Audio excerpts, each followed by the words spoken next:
प्रिय मित्रों, क्या आपने कभी यह सोचा है कि स्त्रियां पुरुषों से कब तक प्रेम करती हैं? विशेष रूप से पत्नियां अपने पतियों से कब तक सच्चा प्रेम बनाए रखती हैं? दोस्तों, आज की वीडियो में हम आपको विस्तार पूर्वक समझाएंगे कि समय के साथ प्रेम कैसे फीका पड़ जाता है। दोस्तों, इस कलयुग में यह एक गूढ़ और रोचक विषय है जो जीवन के विभिन्न पहलुओं को समझने में मदद करता है। प्रिय मित्रों, हमारे समाज में प्रायः यह देखा जाता है कि माता पिता अपनी पुत्री की शादी किसी संपन्न परिवार में करवाने की इच्छा रखते हैं। वे यह सोचते हैं कि धनवान घर में विवाह होने से उनकी बेटी का जीवन सुखी और समृद्ध होगा। परंतु यह सोचना हमेशा सही साबित नहीं होता। हर परिवार की परिस्थितियां भिन्न होती हैं और सुखी जीवन का आधार केवल धन दौलत नहीं हो सकता। आज के आधुनिक युग में जहां रिश्ते और प्रेम के मायने बदल रहे हैं, यह समझना जरूरी हो जाता है कि स्त्रियां पुरुषों से कब तक प्रेम करती हैं और क्या कारण है कि कुछ रिश्ते समय के साथ कमजोर पड़ जाते हैं। अक्सर यह देखा गया है कि युवा पीढ़ी प्रेम में पड़ जाती है, लेकिन कई बार उनका प्रेम विवाह में परिणत नहीं हो पाता। मित्रों, इस विषय पर गहराई से विचार करना और वास्तविक अनुभवों से सीख लेना जरूरी है। रिश्तों में प्यार और विश्वास बनाए रखना ही सबसे महत्वपूर्ण है। प्रिय मित्रों, चलिए देर ना करते हुए इस वीडियो को शुरू करते हैं। दोस्तों, प्राचीन समय की बात है। एक शक्तिशाली राजा था जिसका नाम राजा चंद्रकेतु था। उसकी वीरता और राजधर्म का पालन करने के गुणों के कारण उसका राज्य सुख शांति से परिपूर्ण था।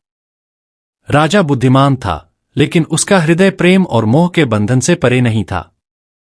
एक दिन राजसभा में एक विद्वान पंडित आया जो अपनी बेटी वासंती के साथ राजा के दर्शन हेतु उपस्थित हुआ। वासंती अद्वितीय सौंदर्य और बुद्धिमत्ता की धनी थी। जब राजा की नजर वासंती पर पड़ी तो वह उसके सौंदर्य और तेजस्विता से मोहित हो गया। वासंती भी राजा के प्रताप और व्यक्तित्व से प्रभावित हो गई। प्रिय मित्रों, कुछ समय के बाद वासंती और राजा चंद्रकेतु के बीच प्रेम हो गया। राजा ने पंडित से उसका हाथ मांगकर उससे विवाह कर लिया। विवाह के पश्चात वासंती राजमहल की महारानी बनी और दोनों का जीवन सुखमय बीतने लगा।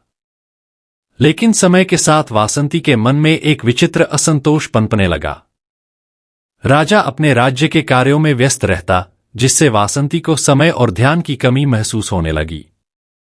इसी दौरान वासंती की मुलाकात राजा के मंत्री धीरसेन से हुई। धीरसेन अत्यंत चतुर और हाजिर जवाब था। उसकी बातों और व्यक्तित्व ने वासंती को आकर्षित कर लिया। धीरे धीरे वासंती और धीरसेन के बीच प्रेम का अंकुर फूटने लगा। दोनों छिपकर मिलने लगे और अपने भावनात्मक संबंध को गहराई देने लगे। लेकिन इस गुप्त संबंध की खबर एक दिन राजा तक पहुंच गई। राजा चंद्रकेतु को विश्वासघात का आघात सहना पड़ा। राजा ने वासंती और धीरसेन को बुलाकर उनसे सवाल किया। वासंती ने अपने हृदय की व्यथा सुनाई कि वह एक प्रेमपूर्ण संबंध की चाह में धीरसेन की ओर आकर्षित हुई। राजा ने गहन चिंतन किया और यह समझा कि प्रेम स्वाभाविक है, लेकिन विश्वासघात अक्षम्य। राजा ने धीरसेन को देश निकाला दे दिया और वासंती को राजमहल छोड़ने का आदेश दिया। इस घटना के बाद राजा ने अपनी प्रजा की भलाई में ध्यान लगाया और यह प्रण किया कि वह अब कभी किसी पर अंधविश्वास नहीं करेगा। प्रिय मित्रों, यह कथा हमें सिखाती है कि प्रेम और विश्वास एक दूसरे के पूरक हैं। प्रेम में मोह और असंतोष यदि बढ़ जाए तो वह संबंधों को नष्ट कर सकता है। इसलिए सच्चे प्रेम में संतुलन और ईमानदारी आवश्यक है।